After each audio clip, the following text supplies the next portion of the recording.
Здравейте! Продължение на темата от миналата седмица за ваканционните имоти. Ходих при едни близки приятели от Ера Пловдив, Жоро и Руми, и там заформихме една хубава дискусийка относно ползата и плюсовете и минусите на недвижимите имоти ваканционните. И Руми, която се оказва, че има ваканционен имот, така сподели нейните опасения и нейните притеснения относно притежаването на такъв имот. По-интересното нещо, което стана, е, че тя разказа, те всъщност има имот, но тя не го дава под наем. Ползват го за собствени нужди. Но тя каза, че имала приятелка, която го дава под наем и била много разочарована от самия имот, защото общите части изглеждали ужасно. И това ми даде така идеята за днешната серия и за пореден път да ви разкажа защо по дяволите поддръжката на общите части е супер важна. Супер важна и ще става все по-важна. Както знаете, нашия всъщност основен бизнес от известно време е управление на етажна собственост и аз така доста се занимавам и имам доста опит, доста комплекси управляваме в града и много време обяснявам на хората, че всъщност един имот започва да струва повече и му се вдига цената, когато е поддържана сградата.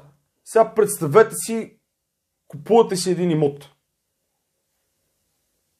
Асансьора не работи. Стените на общите части черни, ударени от мебели. Парапета го няма. И каква му е цената на имота? И вие, аз не го ползвам, няма да плащам поддръжка. Не е така. Когато вие станете собственик на един имот, независимо дали е инвестиционен, за собствени нужди, да седи празен, няма никакво значение. Вие имате отговорност към него. Вие и всички останали в сградата. Ще ви дам много прост пример.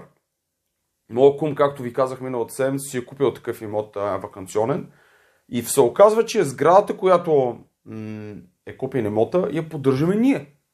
И той си знае. Охраната си знае, почистването си знае, дал е там на момиче, което му продава имота и имота му расте като стойност. Имота му не губи от факта, че съседните имоти тотално са се занемарили и не ги интересува какво се случва. Ами той печели стойност. Той е пълен, той му носи приходи. Така и с жилищните имоти. Вие предполагам, не ви е много приятно да се прибирате в къщи, панелките и качвате се нагоре, асансьор от 62 година, с едни талашит и трака и бабата на втория етаж казва: баби, че аз не ползвам асансьор, къде ще плащам 3 лева за него? Поддръжката на общите части или така нареченото Facility Property Management в Германия формира 15% от брутния вътрешен продукт. Там хората имат култура на това нещо. Виждам, че в Пловдив и при нас все повече хора идват и си търсят такъв вид услуга. Търсете си и вие. Цената на един недвижим имот се запазва и увеличава не само ако вие сте направили подобрение вътре в него. Много харесвам някой отишъл и сипал 100 000 лева за обзавеждане, направил го вътре супер ласкач, супер топ, обаче за да стигнеш до това минаваш през 20 наемателя, 40 наркомана, щупени врати или не знам още какво. Как искаш да имаш висока стойност на този имот? Някой иска да даде примерно 300-400 хиляди лева. Естествено, че той ще иска да живее. Цялата му обстановка да е кът за 300-400 хиляди лева. Един имот е луксозен, когато не само самия имот е луксозен, а когато и наоколо е луксозен. Затова в Монте Карло, като отидете, всички имоти са скъпи, защото там всичко е луксозно, всичко е направено, всичко се поддържа, всичко е в някакъв приличен външен вид. Така че търсете си поддръжка на общите части. Дори не нас, има достатъчно колеги на пазара. Организирайте си го вие. Има един приятел, Данчо. Данчо живее в блока на Санкт Петербург, той е високи, ако се сещате в Пловдив, точно под надлез Родопи, 115 апартамента. 115 апартамента и Данчо вика, там имаме един домоуправител Хитлер. Направо коли беси и целият вход е желязен, изряден, няма неплатени, всичко е стоп. Няма нужда, нали, от фирма като нашата. Може някой от вас или от кооперацията да има желание да се занимава, но поддържайте си общите части. Те вдигат цената на имота неимоверно много и то много повече, отколкото всякаквите подобрения, които вътре се опитвате да правите вие.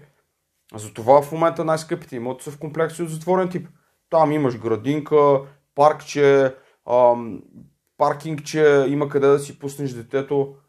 Нали, има си някаква обособена среда, на която теб ти е кефа, ти да отидеш и да се прибереш вечер и не му мислиш, отколкото да се прибереш и да се чудиш съседката от долния етаж дали не е пуснала да пържи лук за учене яхния и не мирише до 7 етаж всичко и да разберете тя какво е. В тази връзка Дафито, председател на Национално сдружение на недвижими имоти, и аз и други колеги ще направим едно събитие, което ще бъде свързано с управлението на етажната собственост. Разбира се, като паднат всички локдауни, като имаме възможност да се събираме, ще го популяризираме, ще го публикуваме. Заповядайте, ще бъде супер интересно, ще имаме видео, ще бъде качено видеото. Смятам, че това е услуга, която ще се развива тепърва. Както казах, много хора са я видяли на Запад, ще си я търсят и тук. И все повече ще се предлага и ще се търси качество и на тази услуга, а не като на моята приятелка Руми, нейната приятелка, не може да се стигне до ваканционни имоти и после що не изкарвала пари от него. И ето за това.